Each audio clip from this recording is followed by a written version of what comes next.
I'm ready to talk about backrooms. I'm not going to get into why some people feel disappointed and all that. If you want to hear me get into that, you can go over my YouTube channel where that's at. I want to talk about Clark and his whole thing he had going on. This is not spoiler free, so save the video and come back.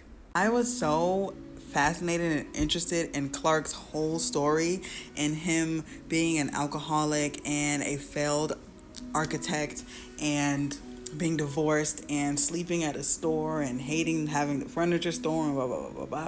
I think it was very smart that he was an architect because I feel like only an architect would be that curious and that willing to go back into a place like Backrooms and wanting to understand it and figure it out. Also, when he took that turn and went completely cuckoo for Cocoa Puffs, it really showed like some therapy doesn't work for everybody. Therapy is not one size fits all, but also a lot of the work of therapy is the willingness to change.